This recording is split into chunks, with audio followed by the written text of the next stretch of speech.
Hello and welcome to Sensational South. I'm Harish Upadhyaya. This is the show that gets you the flavor of South India. Our top story this week is the debate over tax devolution. Karnataka Chief Minister Siddaramaiah has once again triggered this controversy by raising question on the tax devolution process. He's saying that out of the 1,73,000 crore rupees that have been given to states in the latest round of tax devolution, Karnataka has just got a little over 6,000 odd crore rupees. He's saying that when the state is number 2 in contribution to GST, it's seen a healthy increase of 17%. Why is the state constantly being shortchanged in this manner? He's asked the people to fight this injustice. So is it just a smokescreen? What is the reality? What are the numbers saying? Well, we have an eminent panel to debate this, but first, the report.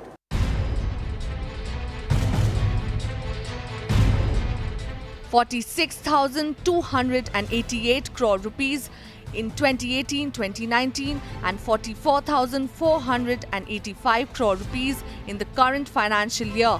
Karnataka Chief Minister has quoted this figure, asking how the state has received less money from tax devolution this year when compared to 2018-2019.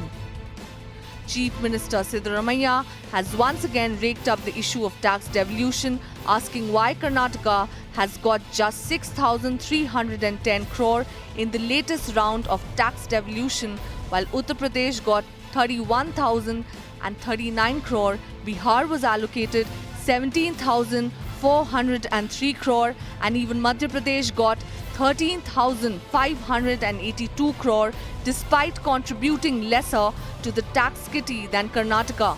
Siddaramaiah called upon Kannadigas to fight this discrimination.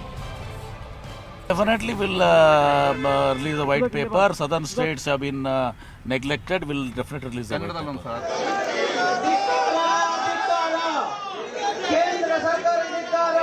This is not the first time the Chief Minister has spoken about this issue. Last year, he protested in Delhi with his MLAs to highlight the injustice. Its sentiment echoed by other southern states as well. The Congress-led Karnataka government argues that in the 14th Finance Commission, the state got 4.71% of total taxes, while it has been reduced to 3.64% in the 15th Finance Commission. This reduction of 1.07% has resulted in a 79,770 crore loss to Karnataka's share over the last 5 years. The BJP has dared the Siddaramaiah government to release a white paper on tax share that government has got in the last 50 years. I demand Siddaramaiah, please, last 50 years, how the Karnataka government, how much received from the central government? Please. Release the white paper. Karnataka has already met the 16th Finance Commission and demanded that even cess and surcharge be made part of the divisible pool that gets distributed to states. Currently, cess and surcharge goes to union government's kitty, and the states have accused the union government of using these two heads to collect more money from citizens while denying states their right over it. Well, as promised, there's an eminent panel which is joining us today to debate this further. We have Mr. G.S. Prashant, the spokesperson of the BJP. We have Bhavya Narasimhamurthy, the spokesperson of the Congress party. We have Muralidhar D, who is an expert on finance and also somebody who's seen the process closely, who's associated with the IIM and the State Planning Board. We also have senior journalist Mr. B.S. Arun joining us on this show.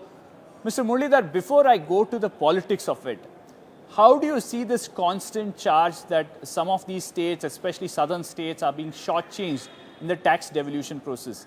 As an expert, as a person who studies this so closely, how do you see it, sir? Well, there are multiple issues. There are legal issues, moral issues, and ethical issues, and social issues.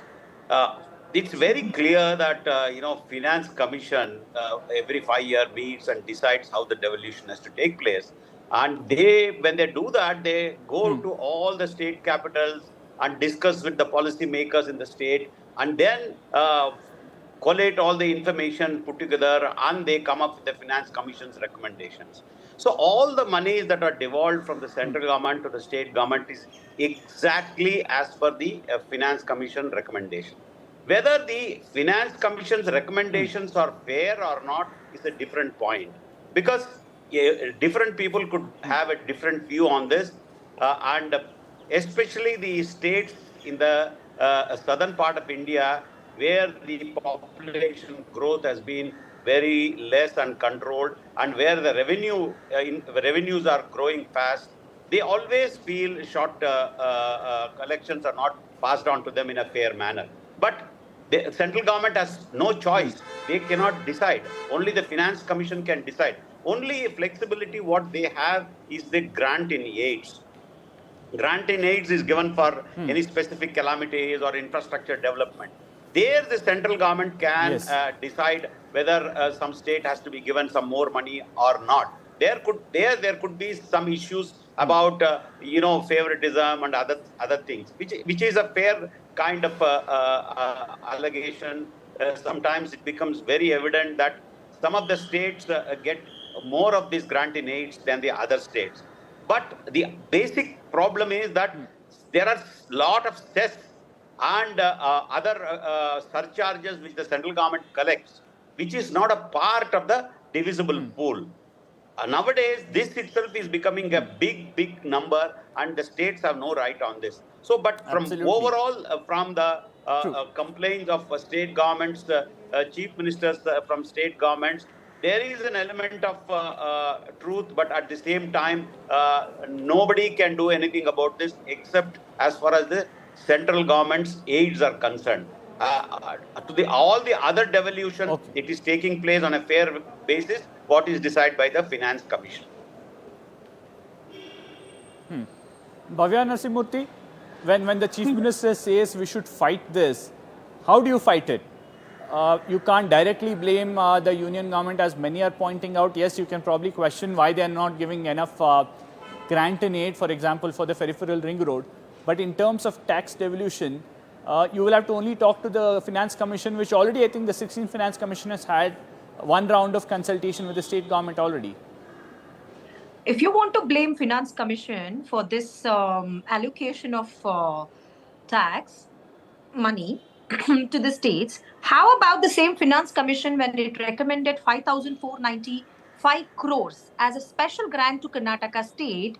Why did the government intervene and cancel that?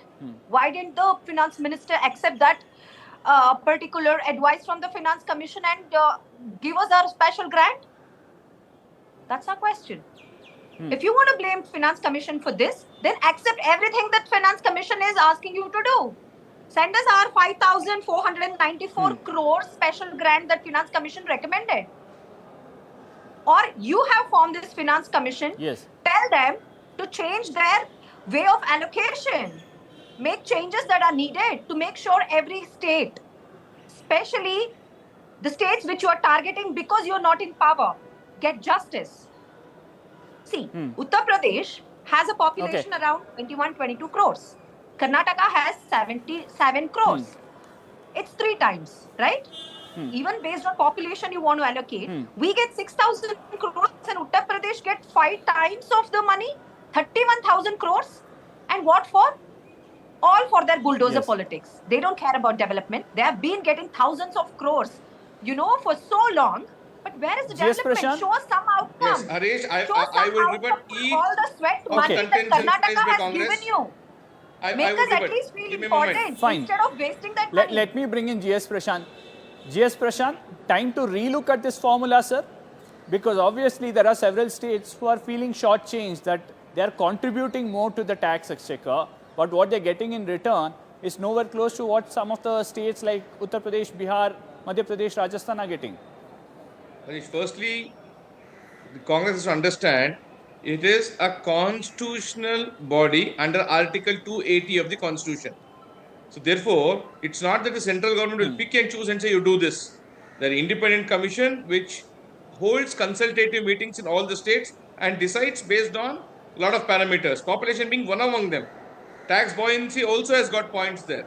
So therefore, just to blame the center saying that some grants, and to specifically counter on what was about the 5,495 crores, Finance That was the Commission sector then, allocated they by came Finance out with Commission. that in the report called interim report, which was not even in the terms of reference. Yes. And it was not only about the 5,495 crores. The Finance Commission had recommended about 22,000 crores totally for about 5 to 6 states. The entire thing had to be taken down in the final report because it was beyond their terms of reference.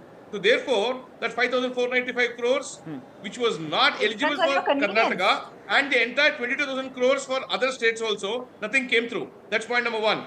And to say that there is no development happening in other parts of the country, I think Congress has to now wake up, smell the Then why do you need more money? coffee, and find out where development is happening. You see how progressive UP has been in the last 3 to 5 years in terms of infrastructure and growth.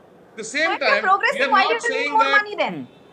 No, wait, Bhavya, wait. Don't jump. Okay. Don't jump the gun. Why do you need our money talk then? ab- Why to does talk UP need about- our to money if talk you're about already why they should developing? get more, please look at history Prashant, as to what I'll happened 5 come or to 6 this decades comparison between look at UP and 5 to 6 Karnataka. decades and- ago, when I'll come to that Karnataka got- comparison in a bit, No, no. Prashant. No, Harish, just a minute. When Karnataka I'll come to got that in a bit. PL, BEMEL, Okay. and many other public sectors 5 or 6 decades ago, the other parts of the country did not get as many public sectors, which means when the nation has to progress, there will be times wherein one region or one state would be getting probably more funds depending on the need, which is what Karnataka had got in the past from multiple PSUs Okay. which was being set up. Therefore, Congress cannot politicize because at the end I'll of the come to day, that, Prashant. India is shining on the global stage. Okay, fine. Mr. B.S. Arun, this debate has gone on for a long time. The union government saying we have absolutely no role to play in it. It's the Finance Commission. The state saying that the calculation or the formula used by the Finance Commission is outdated. Too much of importance given to the state's population. What is the way out here, sir? Yes, it has a constitutional back in the Finance Commission, but can't we look at a new formula that ensures that the states' needs are also taken care? Even states which are seeing their fertility ratio going down, like southern states. Absolutely. But then the problem is the Finance Commission, frames its formula for full 5 years. And that's done at the, beginning of the Finance Commission's term. So this 16th Finance Commission, so it's already, visited the states and formulated its policies and Yes. the parameters on how each state should get the devolution. So to that extent, I think no state can interfere as far as the formula is concerned. But then, things change almost every year. There would be drought, there would be floods, and so many other things. So as per that, I think the Finance Commission will have to take a relook into this. But then, Harish, there is a lot of politics also involved in this. Although the fact is, the central government, determines the devolution based on the formula given by the Finance Commission. But, 2 years, I will just give you an example. 2 years ago in the budget, 5,000 odd crore was set aside for the Upper Bhadra project. Not FI has come so far. So Yes. that was allocated in the budget. Why it has not been given even in the installments? So things like that, have been happening. But I don't blame here. The discrimination is because Karnataka is ruled by an opposition party. If you take other states of India, for example, West Bengal, ruled for a long time by the opposition party, the TMC, has got a fair share. It has in the current Finance Commission, it has got 93,000 crore, which is much more than many other states. So to that extent, the formula decides the devolution. As far as Karnataka is concerned, Karnataka has been highlighting, and rightly so. I certainly don't see anything wrong in that. The entire Karnataka Congress MLAs went to Delhi last year, if you remember, held a demonstration there. Yes. They were earlier the Kerala government had gone there. Pinarayi Vijayan, the Chief Minister, and his MLAs and ministers had gone and held a demonstration. But then I think nothing came out of this, mainly because the center depends on the formula given by the Finance Commission. So if these things have to be changed, then the central government will have to be actively involved in this. I would like to make one more point, Harish. I think I had pointed out this in an earlier discussion, which is that, the central government should also ensure, it's the central government which appoints these finance commission members. In the 15th Finance Commission, if you look at the members, there were no South Indian in this Finance Commission, and there was no woman. Yes. So why was this? I was perplexed when I saw this. So central government has a fair share of blame in this. Although in the current Finance Commission we have one woman, but then she's a bureaucrat. She was a bureaucrat. There are two bureaucrats in this Finance Commission out of 4 or 5 members. So I think there should be equitable distribution of from people, experts from different fields, which includes the social sector as well as the economic, financial sector. So I think these things the central government will have to look into this, Harish. A very valid point there, sir.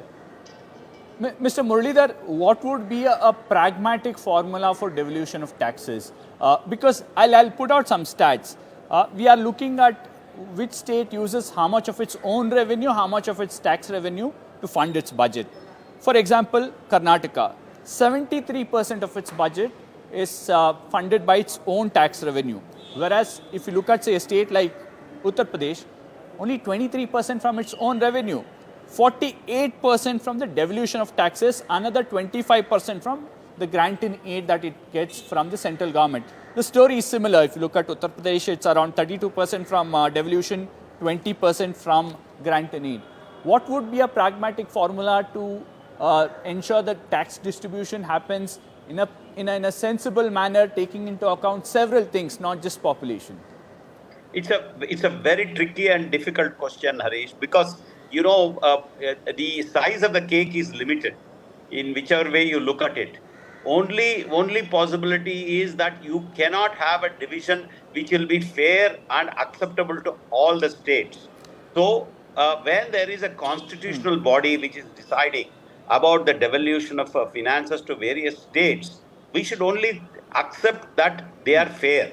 Only area where we can have a complaint is about the grant in aid and special budgetary provisions made, like the 5,000 crores which was provided in the budget before year's budget. Except such things, all the other amounts, maximum amount of money which comes through the taxes, through devolution, it comes through the Finance Commission only. So if you try to satisfy one state, the other states will be very unhappy about it. So in their wisdom, the makers of our constitution, in their wisdom, they foresaw this, that there could be a lot of issues and challenges with the devolution. That is why they said, let us create a constitutional body which will be headed by a very learned man and which will have a fair view. But sir, on isn't it time to relook at it with changing times? It is, if whichever body you want to say, whichever name you want to give, when it comes to distribution of the common pool of money, there is going to be a dissatisfaction among some states. Some states will get some preference on the basis of development and the basis of other parameters, what that group thinks is correct. So we cannot keep complaining about this except for the portion of grant in aid. But look at it. You see why we are getting into such a jam. Only one point I would like to make is that why are we getting into such a jam in Karnataka? Because the 5 guarantees which the Karnataka government announced in the last during election, it just drained out the revenues to the extent of 70,000-80,000 crores.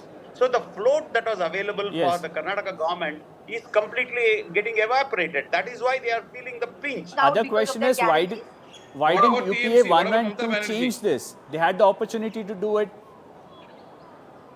They had the opportunity to? I'm saying UPA 1 and 2, you were in power for 10 years. If you believe that the union government could change the formula, could ask the Finance Commission to relook at certain parameters, why didn't the UPA 1 and 2 do it? So Harish, Back then, when the Finance Commission was, of course, in fact, this kind of justice which was served based on, economic development of a state, based on their population, based on their GDP, some of the states were being more favored by the Finance Commission. It was all started by the government. In fact, started when Nehruji was the Prime Minister. But today, what is happening here?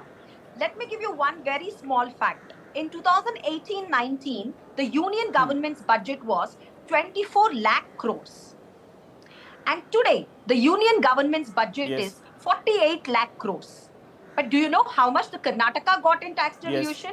Back then, it was 46,000 crores. And this time, although the union budget is doubled, now we are getting 44,000 odd crores. Less than what we got back then. Harish, it is just 44,000 this comparison crores. is not right. The comparison is not right. Can I finish? The comparison is not right because, firstly, how do you explain the budget of a country? This is not how you are supposed to understand economics. Your understanding of economics is probably like Rahul Gandhi's IQ. Therefore, I can't really help you on that. Prashant, when UPA was in power. Prashant, I'll give you the final word. I would like to request Prashant, two specific questions to you. I have very important points to make. You can explain later. Prashant, this was not the case when UPA was in power. Prashant, two specific questions to you. Which is why I'm making a statement. Prashant, two specific questions to you. Your understanding of economics is as good as Rahul Gandhi's IQ. Okay. Now, Prashant, if several states, including BJP states earlier, have felt that the devolution process is not fair, is it not time that the union government looks at some sort of a solution to this? Because remember, even BJP ruled states during UPA era said the same thing. So there must be a problem. Is the union government willing to relook at it, Prashant? The union government will do all that it takes within the constitutional framework. And moreover, during the UPA regime, the devolution of taxes to the states was only 32% of the divisible pool. Now, it was 42%. After J&K became union territory, it's 41%, which means the absolute numbers in terms of the overall percentage that gets devolved to the states itself is increased. It was 32% during the UPA era. It became 42% only after the 14th and 15th Finance Commission came in. That is during the NDA regime itself. Therefore, it is very unfair to say the central government is not looking at any of these things. It's just that Congress is now trying to cry on an issue which it created then. So therefore, they have to understand that the conciliatory meetings happen and everybody has to present their case, and then the independent constitutional body, I repeat, Finance Commission will take its final call. Unfortunately, I'm out of time on this entire debate. This is a topic that has multiple layers and we'll see a lot of debate over the next few months as the 16th Finance Commission goes about deciding the terms of reference. Thank you, Mr. G.S. Prashant, Ms. Bhavya Nasimurthy, Mr. Muralidhar and Mr. B.S. Arun for joining us on this show. Well, that was our top story. On the other side, we have a lot more lined up from across South India.